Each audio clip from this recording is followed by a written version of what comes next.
Bonjour à tous et bienvenue. Nous poursuivons notre découverte des lieux de pèlerinage et haltes spirituelles en France. Et ce matin, je vous propose d'entrer dans l'abbaye Saint-Martin de Monday, dans le Calvados. Cette abbaye médiévale reconstruite au XVIIIe siècle et classée monument historique, c'est l'un des édifices majeurs de Basse-Normandie. Dans ce lieu chargé d'histoire, nous sommes accueillis par des frères de l'ordre des Prémontrés, un ordre qui a été créé au XIIe siècle par Saint Norbert. L'abbaye compte 28 frères ici et une douzaine dans d'autres prieurés. Ils sont assez jeunes puisque la moyenne d'âge est de 45 ans. Ils vivent en communauté selon la règle de Saint-Augustin. On les appelle des chanoines réguliers. Car à la différence des moines, ils sont très impliqués dans la vie du diocèse. Ils desservent 3 paroisses représentant 70 clochers. Ils ont également des missions pastorales d'aumônerie, d'hôpitaux, de prisons ou encore aumônerie d'étudiants. Et puis enfin, c'est un lieu ici de retraite spirituelle. Regardez ce reportage de Laurence Chartier. À quelques kilomètres de Bayeux, l'abbaye Prémontrée de Monday, fondée au XIIe siècle. Ici, une vingtaine de chanoines prient et vivent selon la règle de Saint-Augustin.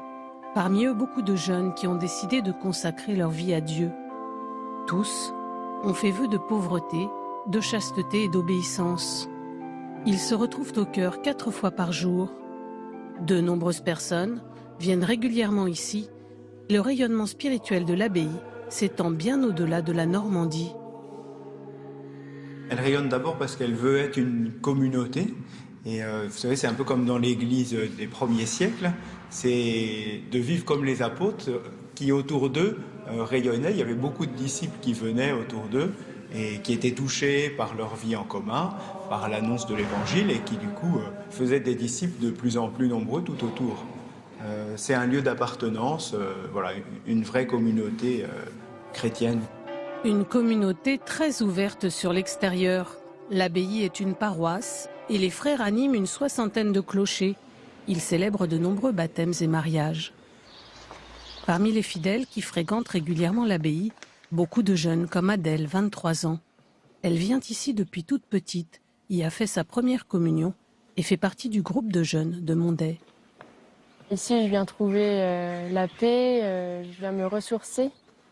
Les frères ont une vie très simple que nous, on peut imiter aussi en cherchant toujours à mettre Dieu le plus au centre, consacrer plus de temps à Jésus, prier davantage, me mettre aussi davantage au service des gens les plus fragiles. Pour moi, c'est un peu comme si c'était des grands frères dans la foi pour les plus jeunes, ou comme des papas dans la foi, ou comme des grands-pères dans la foi en fait. Un rayonnement spirituel qui s'étend à toutes les générations. Dans l'assemblée, certains ont même fait le choix de déménager pour s'installer au plus près de la communauté. C'est le cas de Catherine et Jacques qui fréquentent l'abbaye depuis plus de 30 ans. Je me souviens d'un jour où je me suis dit, mais quel est le lieu où je pourrais reposer ma tête quelque part? Et j'ai tout de suite pensé en fait à la proximité de l'abbaye de Monday. Un peu comme on appelle, d'être proche, l'impression d'être protégé quelque part par la présence de l'abbaye.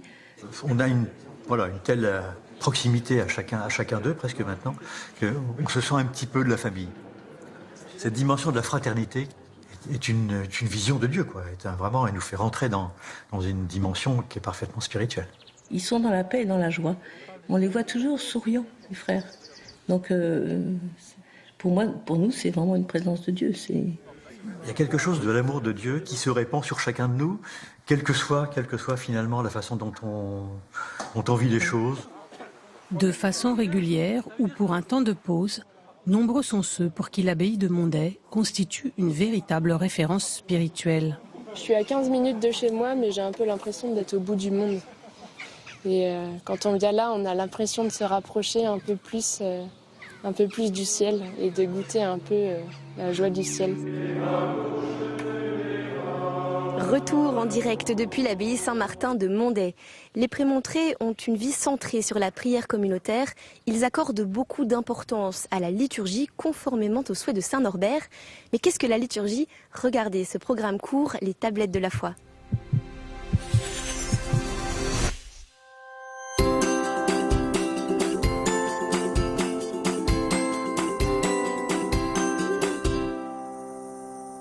Elle soulève des débats passionnés en milieu catholique, Alors comment y voir plus clair dans la liturgie? La fonction de la liturgie est centrale. Elle est en effet au croisement d'éléments essentiels. Elle unit l'espace et le temps, les mouvements des célébrants et des participants, et de nombreux objets plus ou moins sacrés. Elle rassemble la communauté puis la disperse. Tout cela est mis en relation avec Dieu par l'écoute de sa parole, la louange et l'intercession. La liturgie a pour fonction de relier. Elle nous introduit dans la maison de Dieu pour le contempler et recevoir sa vie, tout en nous accueillant avec les événements de nos vies, nos richesses et nos misères. Selon les époques et les cultures, la liturgie peut varier, mais elle célèbre toujours et partout la Pâque du Christ Sauveur. En faisant mémoire, elle sanctifie notre présent. Elle est un reflet de la louange de la création terrestre et céleste. Qu'il s'agisse de la prière des heures, des sacrements et surtout de l'Eucharistie, ce qu'on appelle la divine liturgie n'en reste pas moins incarné. Elle permet que tout ce qui fait notre vie soit repris par la grâce de l'Esprit Saint et soit offert avec le Christ. Elle nous apprend à intercéder pour le monde et elle nous y envoie en mission. Ite missa est.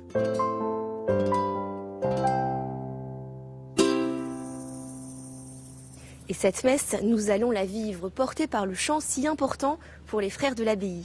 Ce matin, il y a 40 servants d'autel. Ils ont participé à une semaine de camp pour se former notamment à la liturgie. La messe est présidée par le frère François-Marie Houman, le père. Les paroles du psaume 121, un psaume de pèlerinage qui ouvre cette célébration.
Au nom du Père et du Fils et du Saint-Esprit. Amen.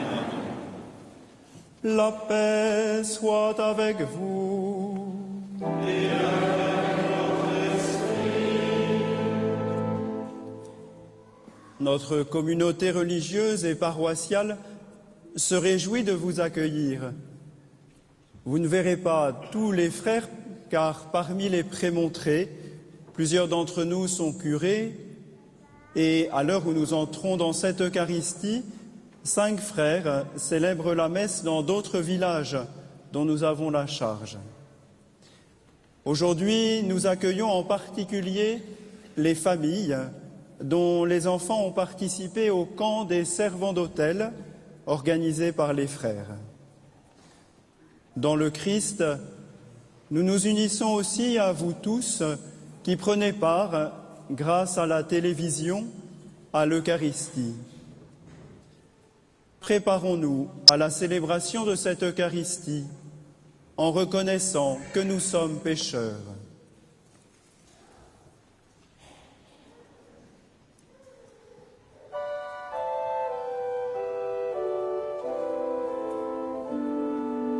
Seigneur Jésus, envoyé par le Père pour guérir et sauver les hommes, prends pitié de nous, prends pitié de nous.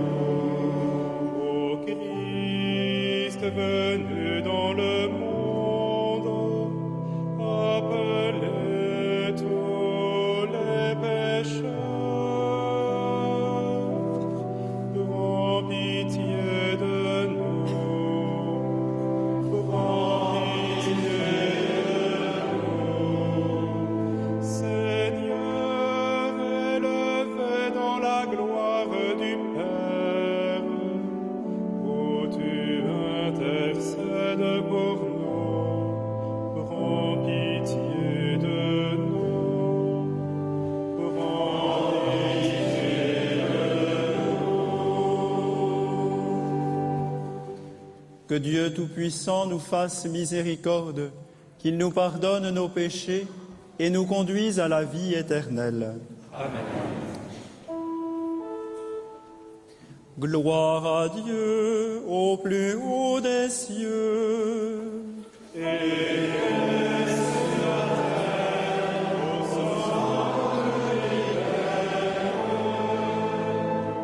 te louons, nous te bénissons, nous t'adorons, nous te glorifions, nous te rendons grâce pour ton immense gloire.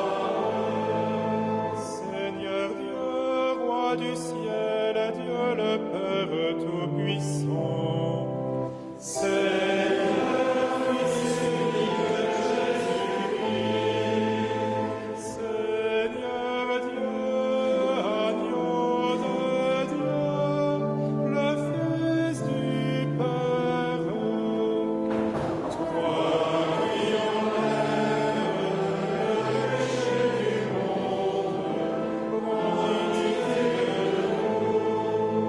Toi qui enlèves le péché du monde, reçois notre prière. Toi qui es assis à la droite du Père, prends pitié de nous. Car toi seul est saint, toi seul est Seigneur, toi seul est le Très-Haut Jésus-Christ, avec le Saint-Esprit, dans la gloire de Dieu le Père.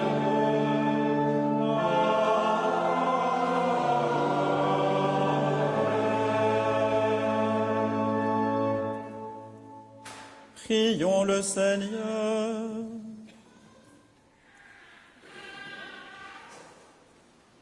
Tu protèges, Seigneur, ceux qui comptent sur toi. Sans toi, rien n'est fort et rien n'est saint. Multiplie pour nous tes gestes de miséricorde, afin que sous ta conduite, en faisant un bon usage des biens qui passent, nous puissions déjà nous attacher à ceux qui demeurent. Par Jésus-Christ, ton Fils, notre Seigneur et notre Dieu, qui règne avec toi et le Saint-Esprit, maintenant et pour les siècles des siècles.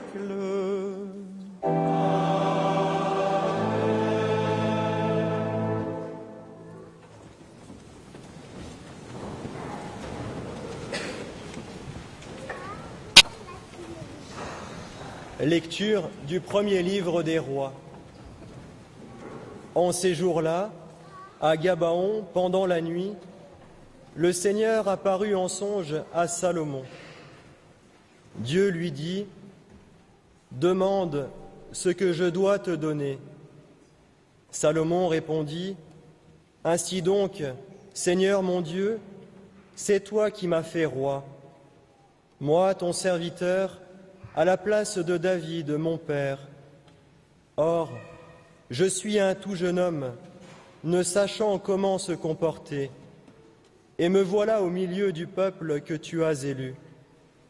C'est un peuple nombreux, si nombreux qu'on ne peut ni l'évaluer ni le compter. Donne à ton serviteur un cœur attentif pour qu'il sache gouverner ton peuple et discerner le bien et le mal. Sans cela, comment gouverner ton peuple qui est si important ? Cette demande de Salomon plut au Seigneur, qui lui dit : « Puisque c'est cela que tu as demandé, et non pas de longs jours, ni la richesse, ni la mort de tes ennemis, mais puisque tu as demandé le discernement, l'art d'être attentif et de gouverner, je fais ce que tu as demandé. Je te donne un cœur intelligent et sage, tel que personne n'en a eu avant toi et que personne n'en aura après toi. » Parole du Seigneur.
Lecture de la lettre de saint Paul, apôtre aux Romains. Frères, nous le savons, quand les hommes aiment Dieu, lui-même fait tout contribuer à leur bien, puisqu'ils sont appelés selon le dessein de son amour. Ceux que, d'avance, il connaissait, il les a aussi destinés d'avance à être configurés à l'image de son Fils, pour que ce Fils soit le premier-né d'une multitude de frères. Ceux qu'il avait destinés d'avance, il les a aussi appelés. Ceux qu'il a appelés, il en a fait des justes. Et ceux qu'il a rendus justes, il leur a donné sa gloire. Parole du Seigneur.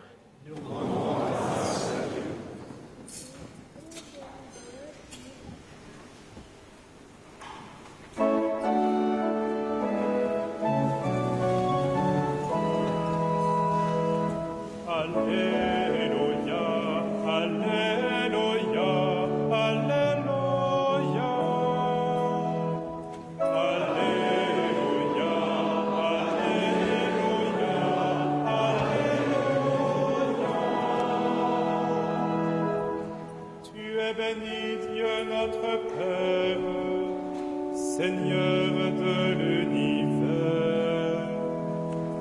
Alléluia, Alléluia, Alléluia.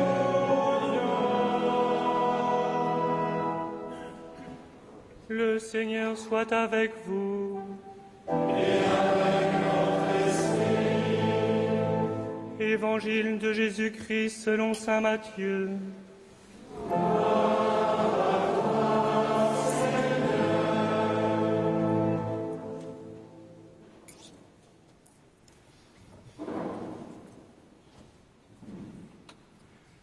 En ce temps-là, Jésus disait à la foule ces paraboles. Le royaume des cieux est comparable à un trésor caché dans un champ. L'homme qui l'a découvert le cache de nouveau. Dans sa joie, il va vendre tout ce qu'il possède et il achète ce champ. Ou encore, le royaume des cieux est comparable à un négociant qui recherche des perles fines. Ayant trouvé une perle de grande valeur, il va vendre tout ce qu'il possède et il achète la perle. Le royaume des cieux est encore comparable à un filet que l'on jette dans la mer et qui ramène toutes sortes de poissons. Quand il est plein, on le tire sur le rivage, on s'assied, on ramasse dans des paniers ce qui est bon et on rejette ce qui ne vaut rien. Ainsi en sera-t-il à la fin du monde. Les anges sortiront pour séparer les méchants du milieu des justes et les jetteront dans la fournaise. Là, il y aura des pleurs et des grincements de dents. Avez-vous compris tout cela? Ils lui répondent « Oui ». Jésus ajouta « C'est pourquoi tout scribe devenu disciple du royaume des cieux est comparable à un maître de maison qui tire de son trésor du neuf et de l'ancien. » Acclamons la parole de Dieu.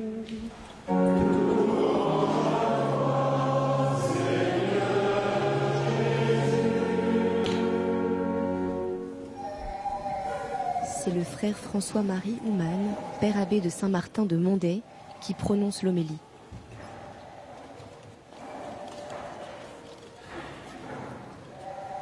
J'ai longtemps identifié le royaume à un trésor, à un négociant ou à un filet, sans y voir grand-chose d'autre que l'histoire d'un homme chanceux tombé sur une aubaine.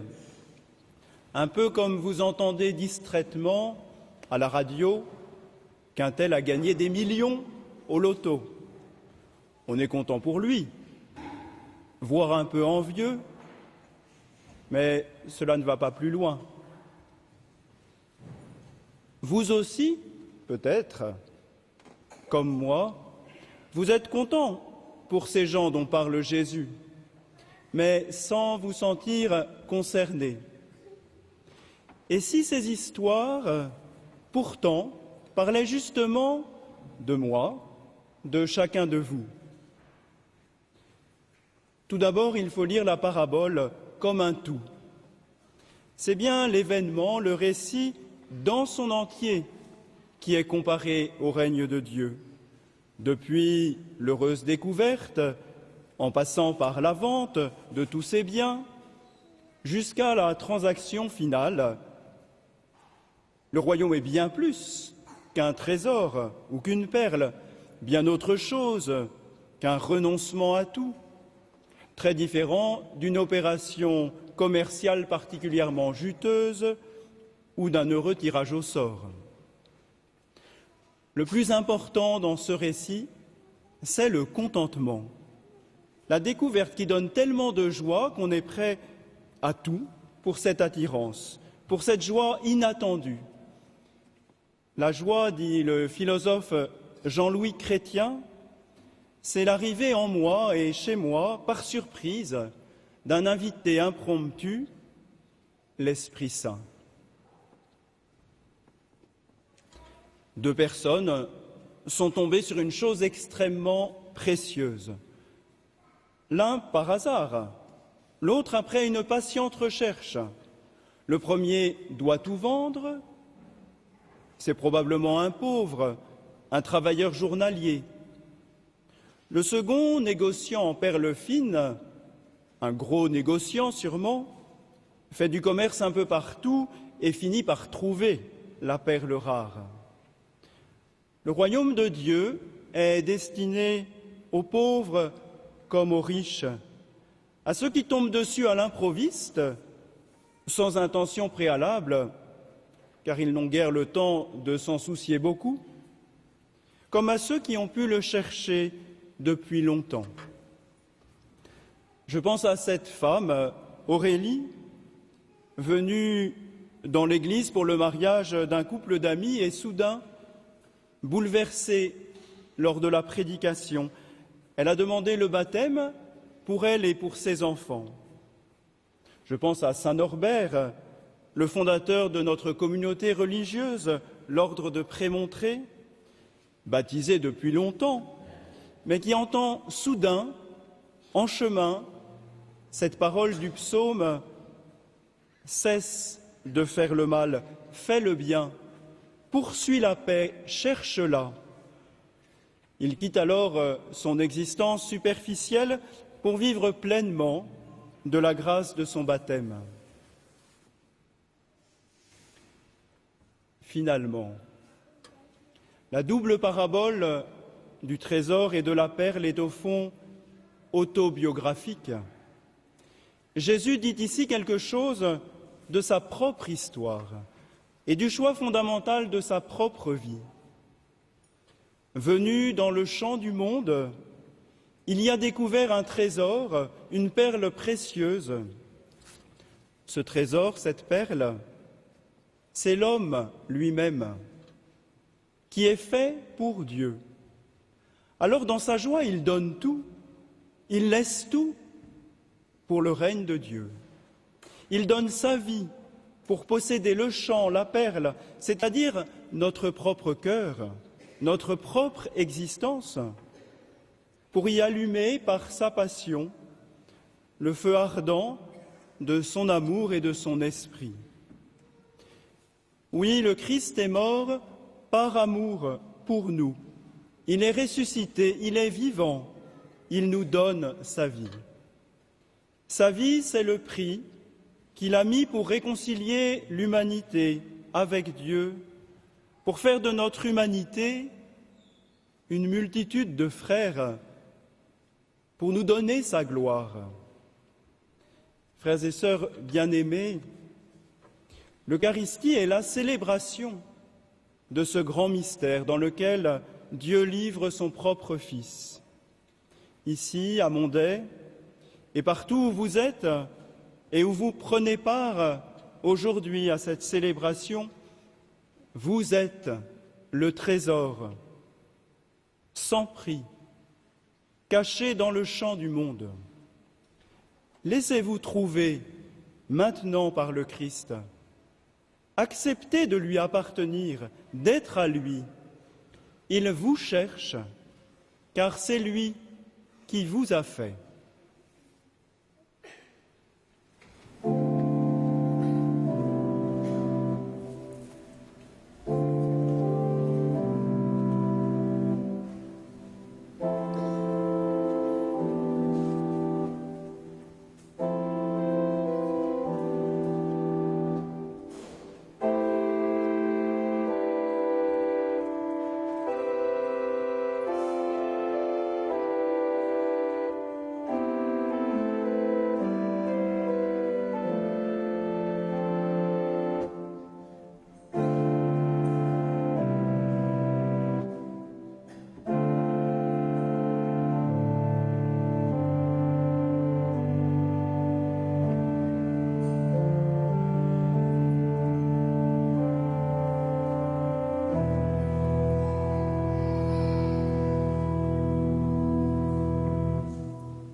Je crois en Dieu le Père Tout-Puissant, Créateur du ciel et de la terre, et en Jésus-Christ, son Fils unique, notre Seigneur, qui a été conçu du Saint-Esprit, est né de la Vierge Marie, a souffert sous Ponce Pilate, a été crucifié, est mort et a été enseveli, et est descendu aux enfers.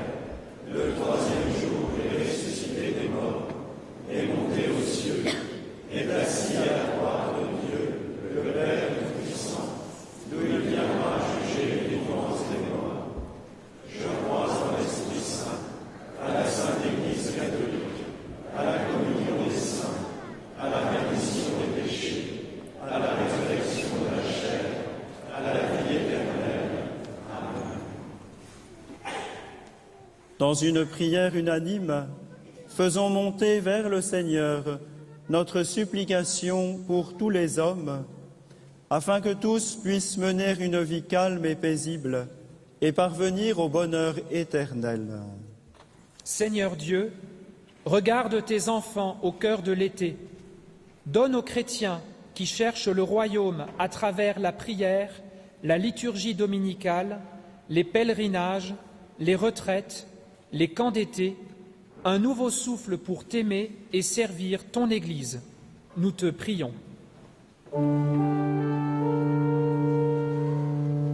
Jésus-Christ, ton serviteur, nous te prions, Seigneur. Seigneur Dieu, regarde tous ceux qui peinent au cœur de l'été, les malades et leurs soignants, les prisonniers, leurs familles et le personnel pénitentiaire, les chômeurs et tous ceux dont le travail est précaire, les émigrés, les sans-logis. Donne à chacun de rester debout, confiant, et de trouver un appui dans leurs frères chrétiens. Nous te prions. Par Jésus-Christ, ton serviteur, nous te prions,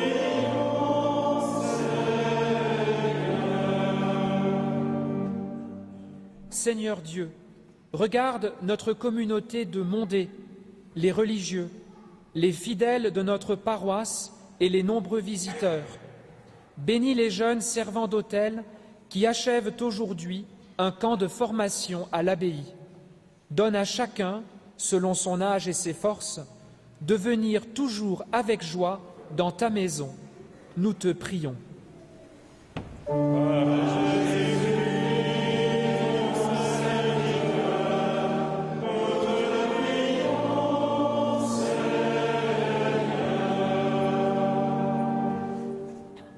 Dieu qui sais toutes choses, tu vois tous les besoins de notre vie humaine. Accueille les prières de ceux qui croient en toi. Exauce les désirs de ceux qui te supplient. Par Jésus le Christ, notre Seigneur.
Prions ensemble au moment d'offrir le sacrifice de toute l'Église.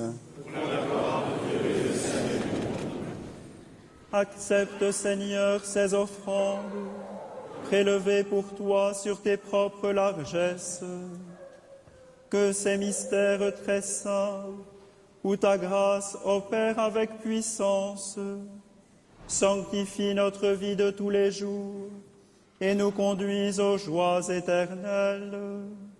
Par Jésus le Christ, notre Seigneur.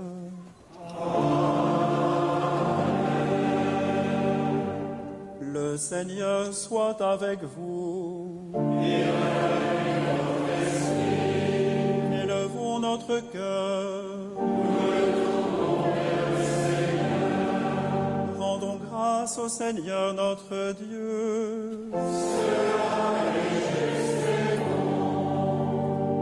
Vraiment, Père très saint, il est juste et bon de te rendre grâce, toujours et en tout lieu, par ton Fils bien-aimé Jésus-Christ. Car il est ta parole vivante, par qui tu as créé toutes choses. C'est lui que tu nous as envoyé comme Rédempteur et Sauveur, Dieu fait homme, conçu de l'Esprit Saint, né de la Vierge Marie, pour accomplir jusqu'au bout ta volonté et rassembler du milieu des hommes un peuple saint qui t'appartienne. Il étendit les mains à l'heure de sa passion, afin que soit brisée la mort et que la résurrection soit manifestée. C'est pourquoi, avec les anges et tous les saints, nous proclamons ta gloire en chantant d'une seule voix.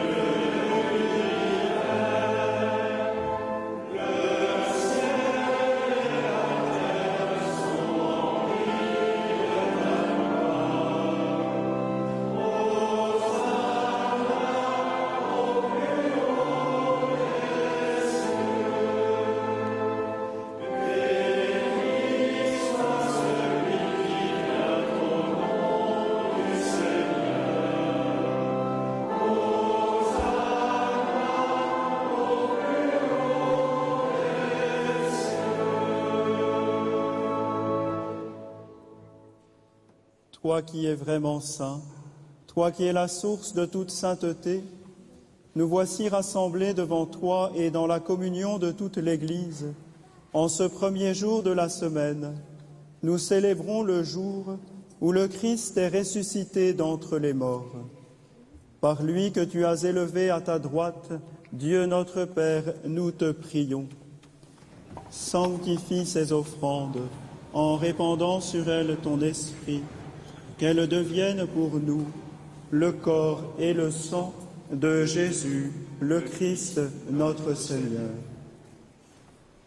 Au moment d'être livré et d'entrer librement dans sa passion, il prit le pain, il rendit grâce, il le rompit et le donna à ses disciples en disant : Prenez et mangez-en tous, ceci est mon corps livré pour vous.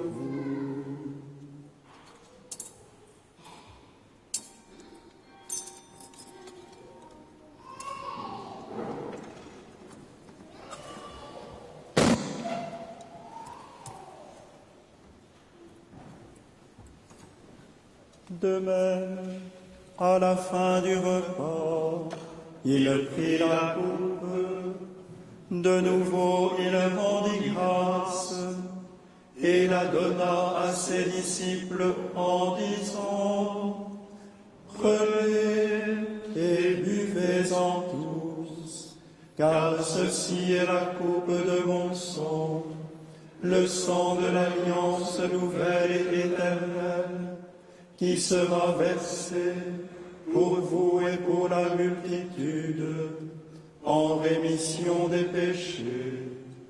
Vous ferez cela en mémoire de moi.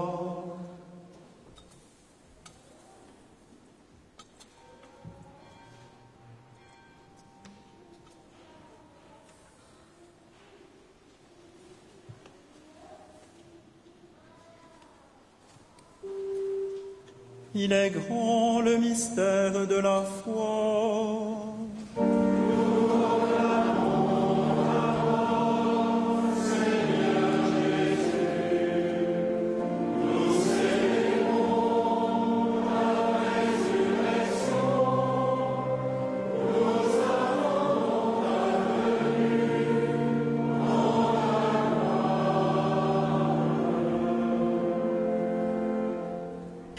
Faisant ici mémoire de la mort et de la résurrection de ton Fils, nous t'offrons, Seigneur, le pain de la vie et la coupe du salut, et nous te rendons grâce, car tu nous as choisis pour servir en ta présence.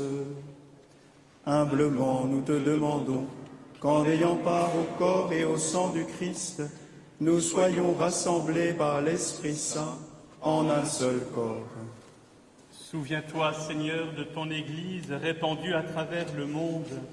Fais-la grandir dans ta charité avec le pape François, notre évêque Jean-Claude, notre abbé François-Marie et tous ceux qui ont la charge de ton peuple.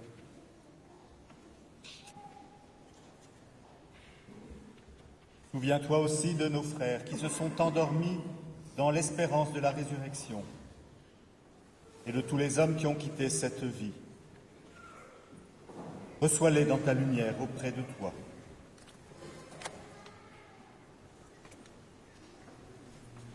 Sur nous tous, enfin, nous implorons ta bonté.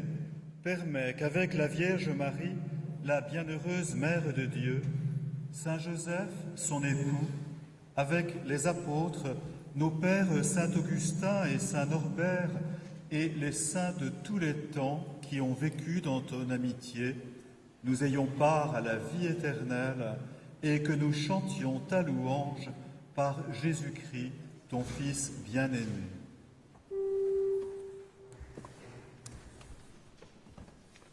Par lui, avec lui et en lui, à toi, Dieu le Père Tout-Puissant, dans l'unité du Saint-Esprit, tout honneur et toute gloire, pour les siècles des siècles.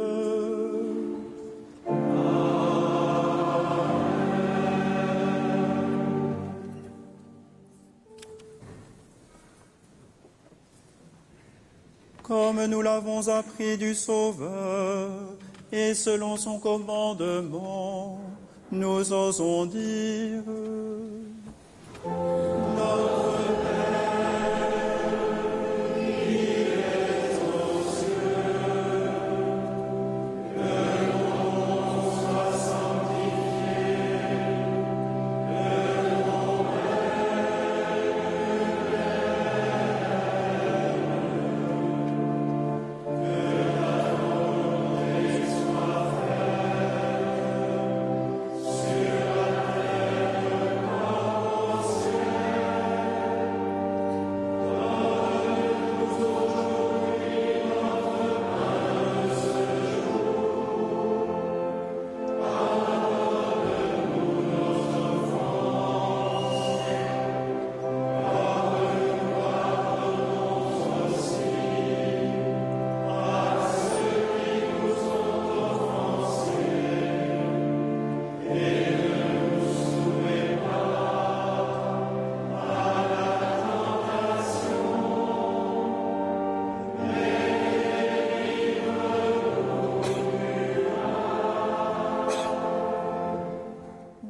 Délivre-nous de tout mal, Seigneur, et donne la paix à notre temps. Par ta miséricorde, libère-nous du péché. Rassure-nous devant les épreuves. En cette vie où nous espérons le bonheur que tu promets et l'avènement de Jésus-Christ, notre Sauveur.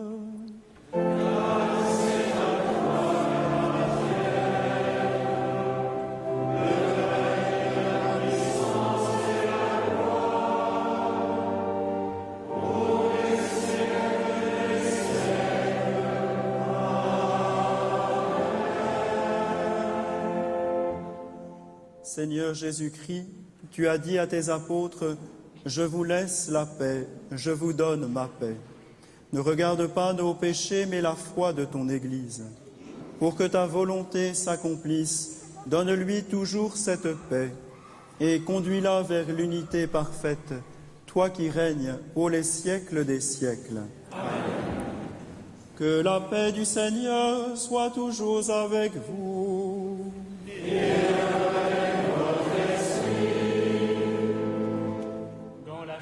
Du Christ, donnez-vous la paix. La paix du Christ qui nous est donnée est pour vous, pour nous tous, en particulier ceux qui souffrent de la guerre et ceux qui connaissent l'inquiétude dans leur cœur.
Heureux les invités au repas du Seigneur, voici l'agneau de Dieu qui enlève le péché du monde.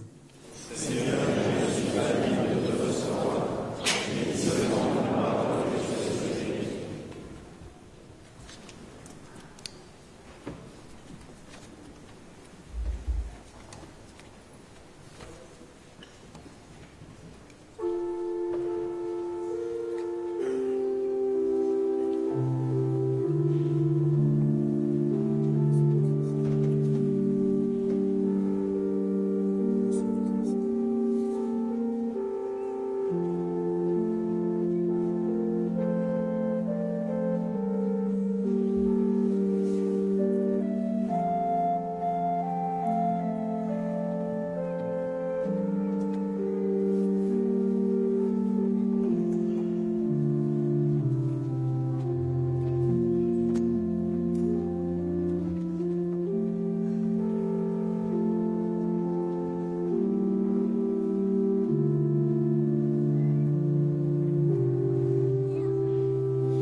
Les frères prémontrés suivent la règle de saint Augustin.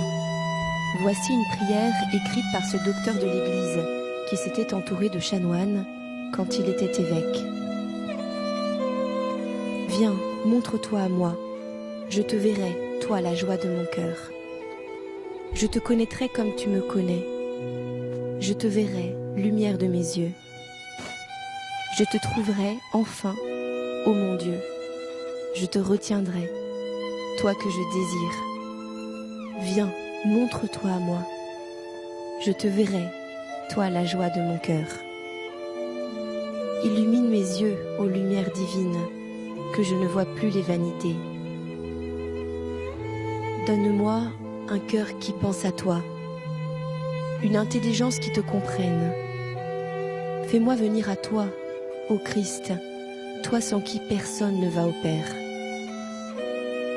Je veux être toujours auprès de toi, que ta lumière chasse mes ténèbres.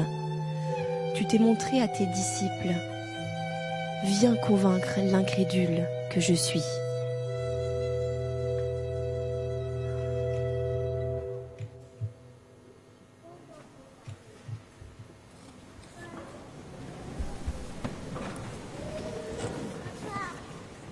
Prions le Seigneur. Nous avons communié, Seigneur, à ce sacrement, mémorial de la passion de ton Fils. Fais servir à notre salut le don que lui-même nous a légué dans son immense amour, lui qui règne pour les siècles des siècles.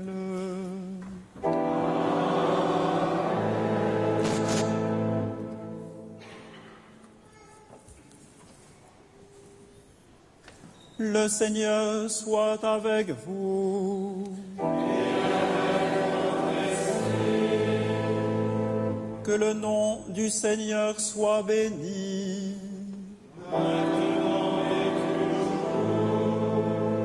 Notre secours est dans le nom du Seigneur. Qui a fait le ciel et la terre. Et que Dieu Tout-Puissant vous bénisse, le Père, le Fils et le Saint-Esprit.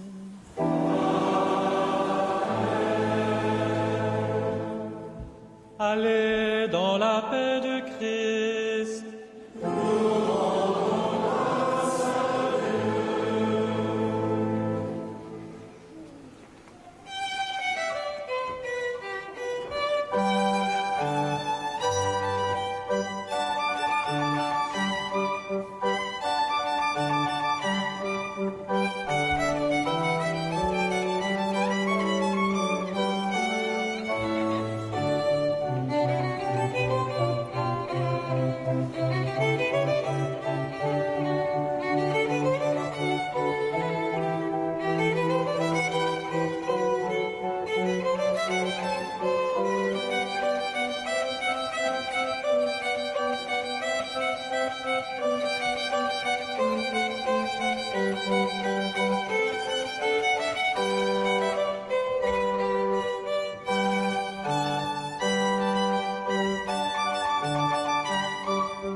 fin de cette messe. Un immense merci aux frères de Saint-Martin de Monday qui nous ont ouvert les portes de leur abbaye. La semaine prochaine, l'émission commencera exceptionnellement à 10h10 en raison des championnats d'athlétisme. En revanche, la messe aura bien lieu, mais à 10h30 et direction le sud-ouest, dans le Gers, à l'abbaye Sainte-Marie de Boulor, une abbaye cistercienne. Tout de suite, l'émission continue avec ce documentaire sur l'abbé Pierre, une plongée dans la vie spirituelle du fondateur d'Emmaüs, qui était vraiment un homme de prière et un mystique. Très bon dimanche et à bientôt.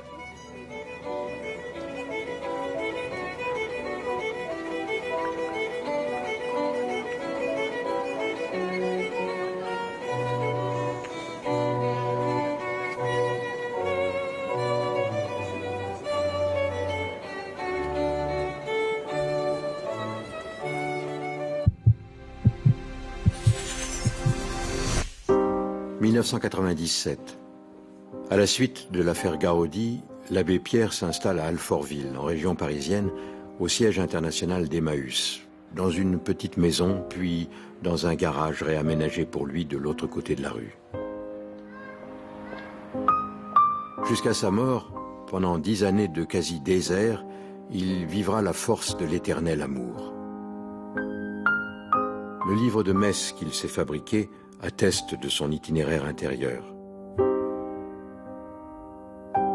Car derrière la pèlerine familière aux médias et les coups de gueule contre nos égoïsmes, se tient un homme de silence, un homme enraciné dans la prière, un mystique embrasé par l'être éternel et éternel amour.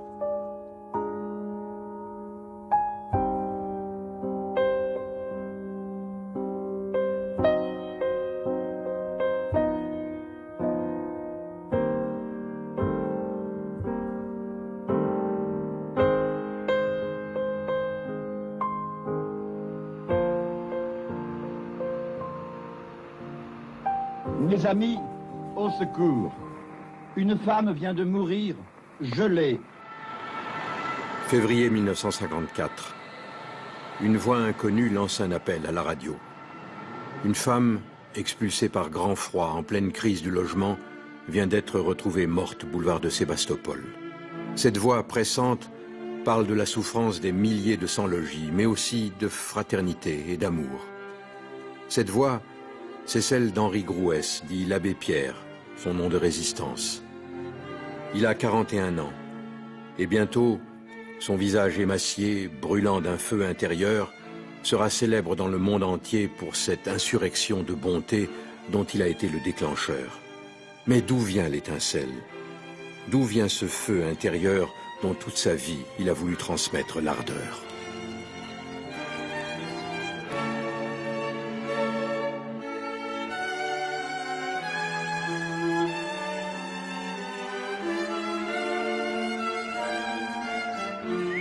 Pâques 1927. Henri Grouès n'a pas encore 15 ans. Au retour d'un pèlerinage à Rome avec son collège jésuite, il s'est arrêté à Assise. Élevé dans le catholicisme, tenté par le rationalisme, puis par le panthéisme, il se cherche un chemin personnel. Levé à l'aube, il grimpe vers la Rocca, les ruines qui dominent la ville.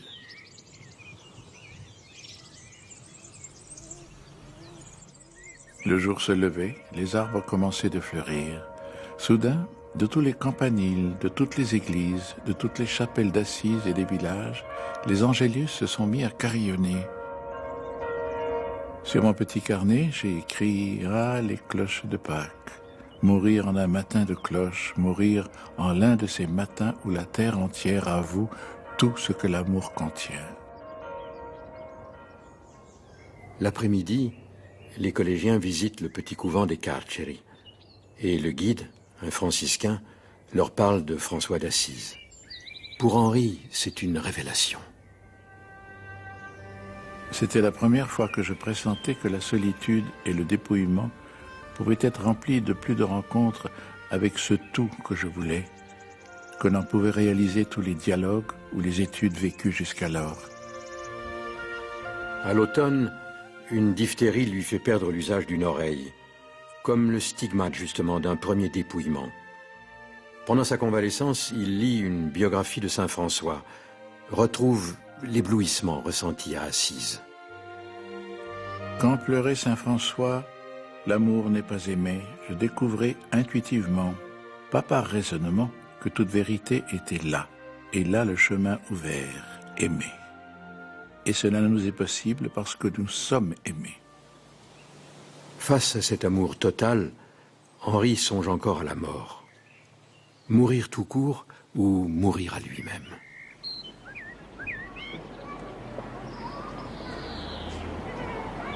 Né à Lyon en août 1912, Henri Grouès est le 5e de 8 enfants.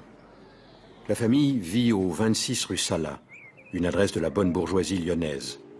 Et son père, administrateur de plusieurs sociétés, achète en 1920 une grande maison à Irigny, à quelques kilomètres au sud de Lyon, pour les week-ends et les vacances. Ses parents sont des catholiques fervents, très engagés dans les œuvres d'entraide. À 11 ans, Henri accompagne ainsi son père dans le quartier Rambaud, où ce dernier s'occupe d'une 50aine de mendiants avec d'autres hommes de la bourgeoisie. Ensemble, ils les coiffent, les rasent et essaient, sans condescendance, de trouver une solution à leurs problèmes. De cette expérience, Henri gardera un souvenir qui agira plus tard en lui par contagion. Mais le choc qui va embraser son cœur pour toujours est d'une autre nature. Un jour que j'étais occupé à bouquiner, seul dans ma chambre, je parcourais distraitement le texte du Buisson ardent. Et tout d'un coup, au détour d'une phrase, je me cognais la tête. C'est vraiment cela, sur le mot qui éclate devant Moïse, interpellant le buisson ardent. Mot unique qui dit la présence absolue, infinie plénitude. La vie était quelqu'un, et quelqu'un aimant. Lui, l'immense étang a faim de nous.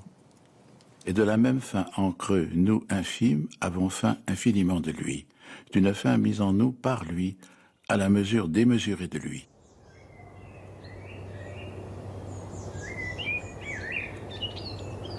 La parole de saint François lui revient à l'esprit. L'amour n'est pas aimé. Et il comprend que pour aimer l'amour et le faire aimer, il lui faudra s'appauvrir de manière la plus complète et la plus volontaire. Mars 1930. Pour les noces d'argent de ses parents, Henri annonce à sa famille sa décision d'entrer au couvent.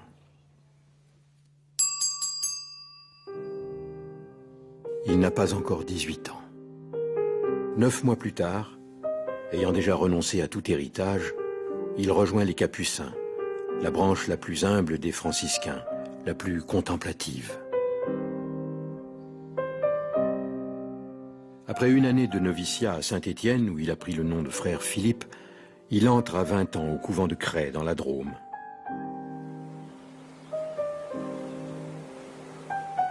Ici, toute la vie est orientée vers la prière.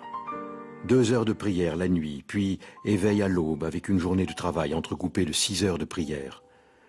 Souvent malade, mais fort d'une joie intense qui étonne parfois ses frères capucins, Henri continue d'adorer à l'infirmerie, et s'il est dispensé parfois de jeûne, il prend sur son sommeil pour prier davantage. D'avoir vécu dans cet éblouissement, cela a mis en moi ce creux qui m'est resté de ces années, de ces nuits d'adoration, ce creux. Quand on a goûté de cela, on ne peut plus s'en passer. Le pli que j'ai reçu est ineffaçable. Pour beaucoup, prier, c'est demander. Pour moi, prier, c'est adorer.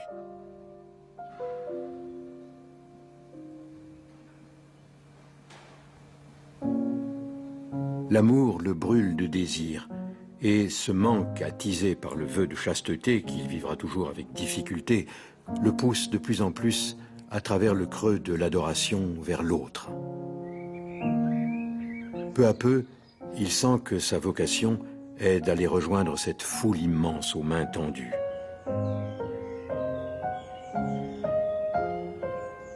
Le 24 août 1938, le frère Philippe est ordonné prêtre à Lyon dans son ancien collège jésuite.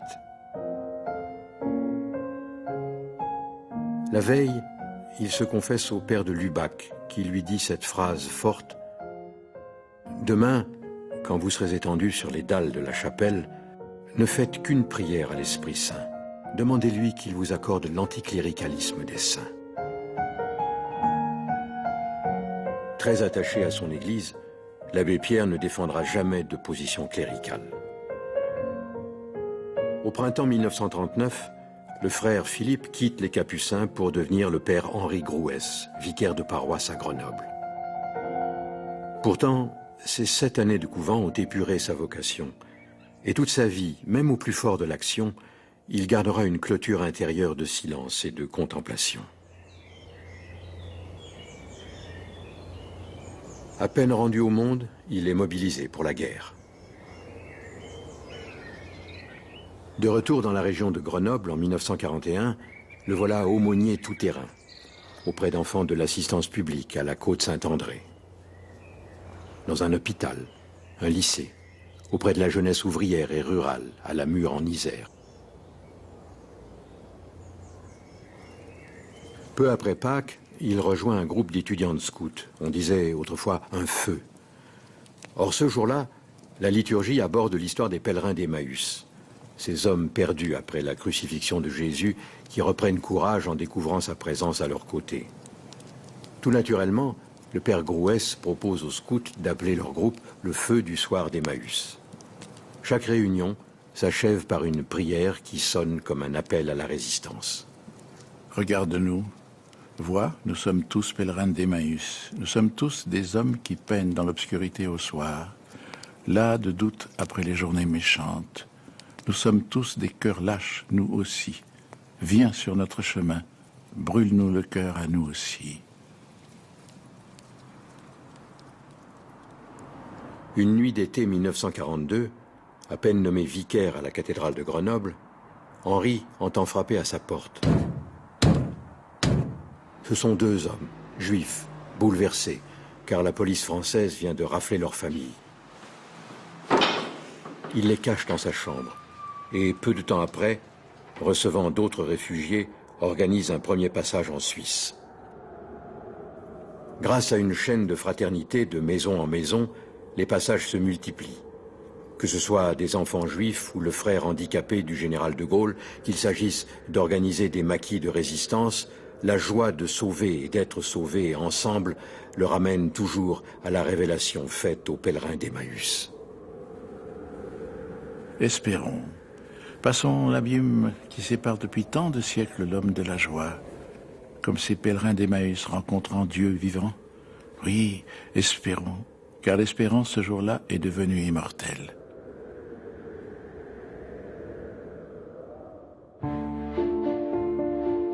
« 1949.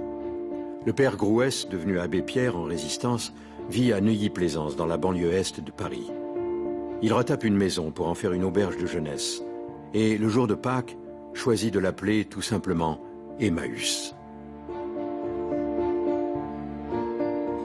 Quand je l'ai choisi, j'ignorais bien sûr totalement ce qui allait, peu après, se vivre là, et à quel point allait être providentiellement approprié ce nom évocateur de toute une philosophie, une mystique de désillusion enthousiaste.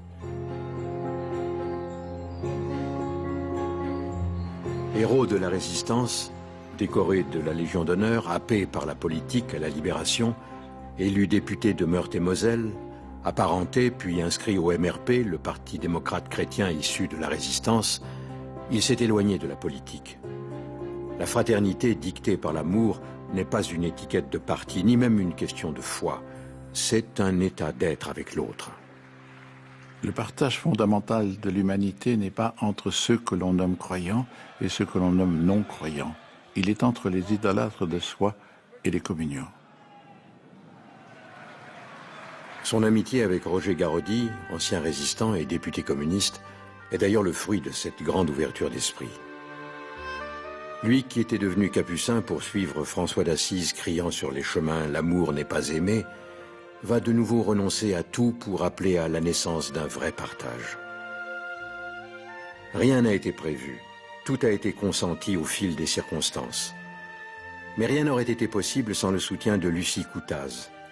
Rencontrée à Grenoble pendant la guerre, celle que l'abbé Pierre appellera toute sa vie avec affection Mademoiselle Coutaz ne le quittera plus. Après avoir été son bras droit dans la résistance, puis son assistante parlementaire, elle a accepté de l'accompagner à Neuilly-Plaisance, Et c'est avec elle qu'il fonde l'association Emmaüs.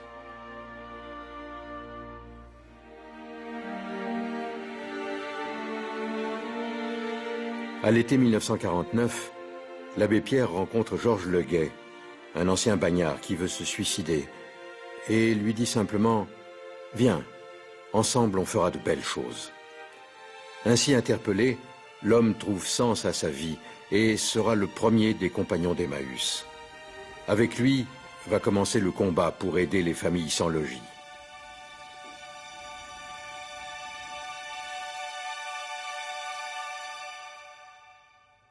À Neuilly-Plaisance, au fond du jardin, l'abbé Pierre s'est fabriqué une petite chapelle pour ses messes quotidiennes et ses temps d'adoration.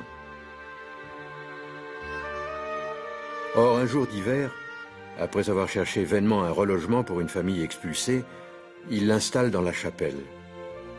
À un compagnon, choqué par ce déménagement, il répond tout simplement « Jésus est dans l'Eucharistie. Mais ce soir, ce n'est pas dans l'Eucharistie que Jésus a froid. C'est dans le corps, les mains, les pieds de ces petits-enfants qui sont jetés sur le trottoir par une société qui se moque d'eux. »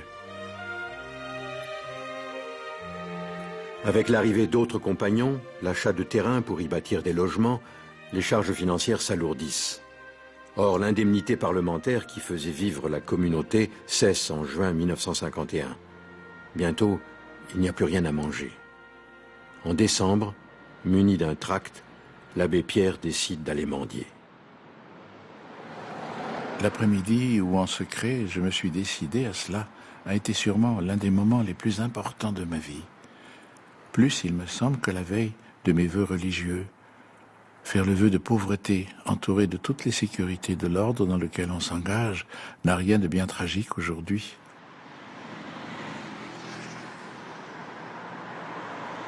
En partant mendier, j'avais l'impression d'un départ dans une immense solitude. Et pourtant, en même temps, je ne sais comment dire, il me semblait être entré dans un air nouveau, un peu comme en montagne, quand, au bout d'une marche sans horizon, tout d'un coup, on respire autrement.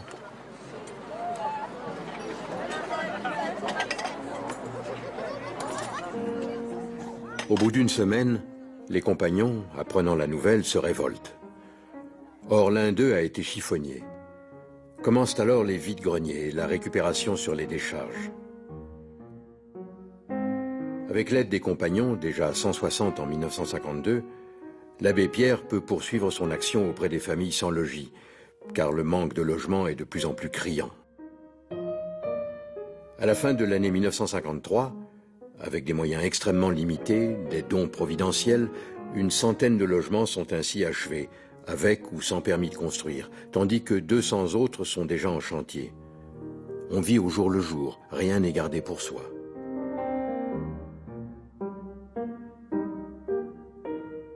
Début janvier 1954, Léo Hamon, un ami sénateur, apprend à l'abbé Pierre que le débat pour affecter 1 milliard de francs au logement d'urgence a été reporté.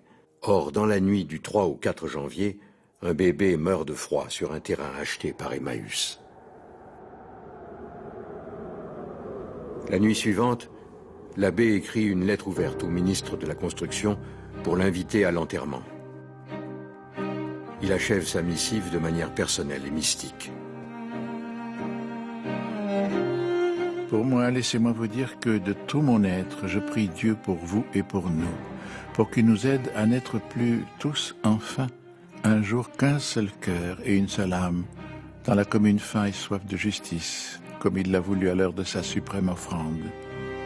Henri-Antoine Grouès, dit Abbé Pierre.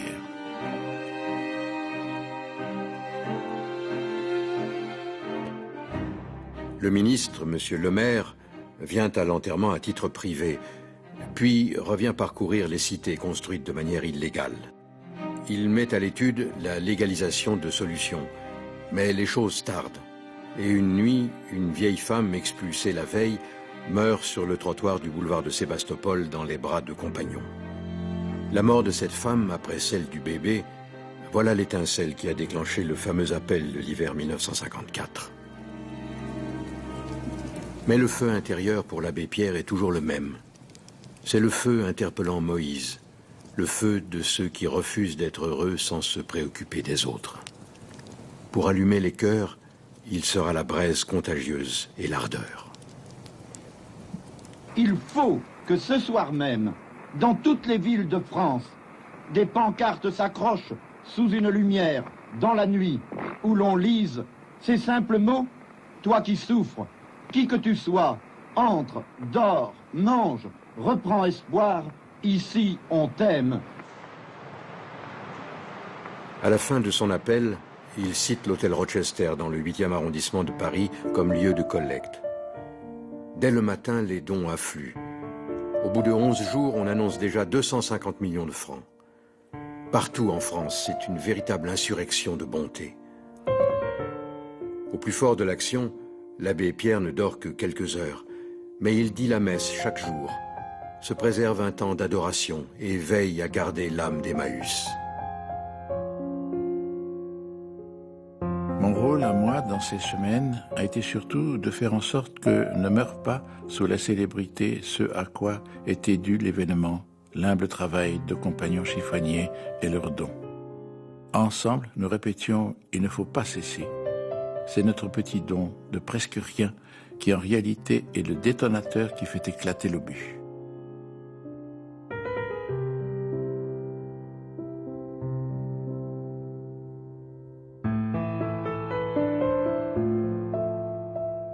Sans ce désir de demeurer le petit capucin épris de l'amour éternel, aurait-il pu résister à cette soudaine célébrité? Épuisé, malade, considéré rapidement aussi comme un prophète subversif, il est envoyé en convalescence en Suisse. Aurait-il pu consentir à laisser la direction d'Emmaüs aux mains de gestionnaires désireux de le marginaliser s'il n'avait cessé de vouloir mourir à sa propre autosuffisance?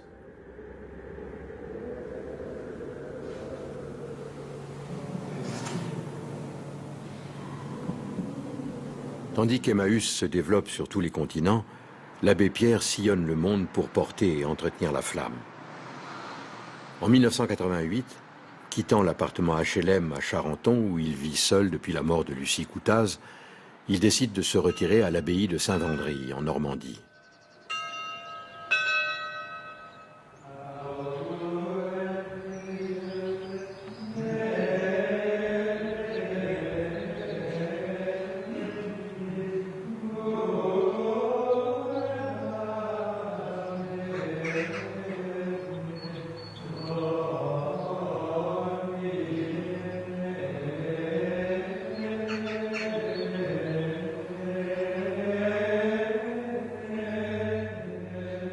Mais sa notoriété dérange bientôt les moines. Et en 1992, il s'installe à Esteville, toujours en Normandie, dans la maison de retraite des vieux compagnons d'Emmaüs. En dehors de quelques voyages, de rencontres avec des personnalités et d'un soutien fidèle à l'association Droit au logement, sa vie a pris un rythme de plus en plus contemplatif.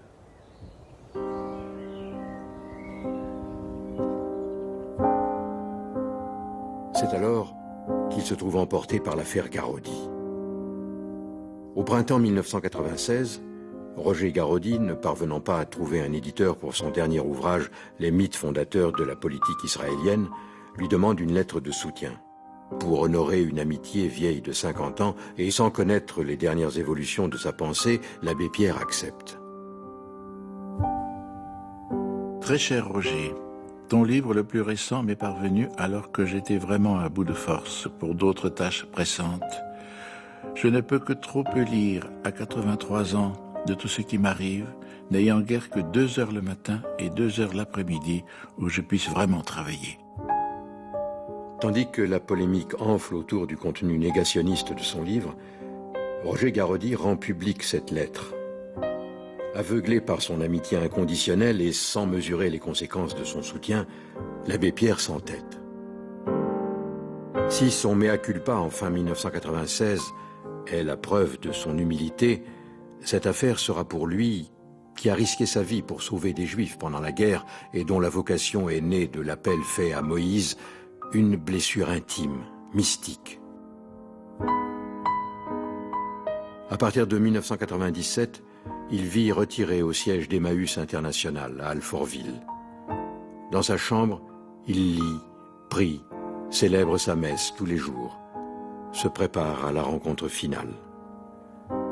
Que ressent-il en regardant les photos de son voyage au Sahara sur les pas de Charles de Foucault? Dans ce désert, il n'y a que les étoiles, il n'y a que la nuit qui soit vraiment belle. La terre, avec son aridité, a quelque chose de monstrueux. C'est inimaginable et indescriptible comme absolu de dénuement. Du point de vue mystique, c'est ce rien que l'on retrouve dans Saint-Jean-de-la-Croix, ce rien, en espagnol, nada, ce rien qui est la rencontre de tout ce qui est en Dieu. C'est face à ce rien que l'on prend conscience de l'être de l'éternel. Dans un dernier ouvrage, il évoque en quelques lignes ses difficultés à vivre son vœu de chasteté et avoue avoir eu quelques relations passagères avec des femmes. Nouveau scandale. Mais, tel un pèlerin au bout du voyage, il a jeté ses derniers oripeaux au feu.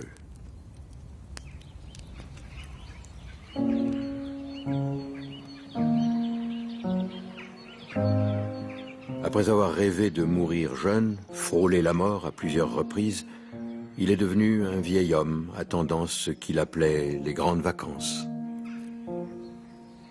Rencontrer enfin l'éternel amour. Il décède le 22 janvier 2007, au petit matin.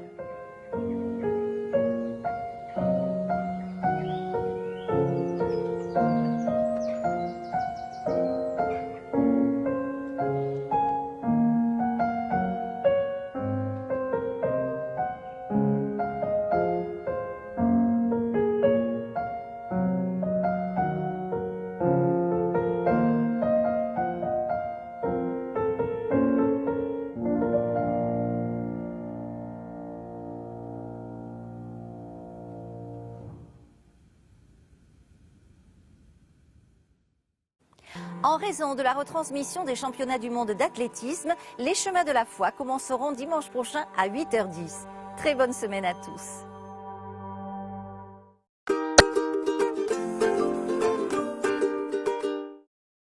Ces petits détails qui font les grandes différences. J'ai appris une chose dans la vie. Soit tu fais les choses bien du premier coup, soit tu sais qu'il faudra recommencer. Et j'ai testé la râpe électrique Scholl.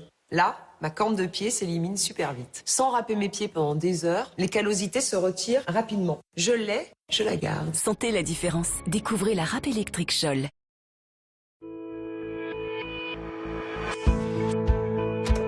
Si Mélanie a retrouvé le chemin de l'emploi, si Ulan peut nourrir son village, si Guy et sa famille ont à nouveau un logement, c'est parce que Christiane n'a jamais cessé de les soutenir. En léguant au Secours catholique, vous poursuivez le combat contre la pauvreté. Demandez notre documentation au 106 rue du Bac 75 007 Paris. J'aime beaucoup cette chambre d'hôtel et j'aimerais bien la réserver. Avec Trivago, je pourrais la réserver ici, ici ou ici. Mais ce qui est bon à savoir, c'est que si je la réserve là, j'aurai cette chambre au meilleur prix. Un hôtel, Trivago. Chez Leadbang, partagez vos instants nettoyage. Notre petite Louise, c'est notre petite chouchoute à nous. On la surprotège. Alors les pattes de chien sales, ça peut amener des bactéries et des germes. Silly Javel, comme il nous débarrasse des germes et des bactéries, mais il nous débarrasse aussi de nos angoisses. Silly Bang avec Javel. Dites bang à la saleté. Et découvrez toute l'efficacité Silly Bang contre la moisissure. Nouveau pistolet Silly Bang anti-moisissure. Dites bang à la saleté. Vadevillers. L'eau minérale naturelle, zéro nitrate, pauvre en sodium. Sa pureté vous envahit et le sentiment de sérénité grandit. Vadevillers, la pureté source de sérénité. Découvrez aussi les eaux pétillantes de Vadevillers.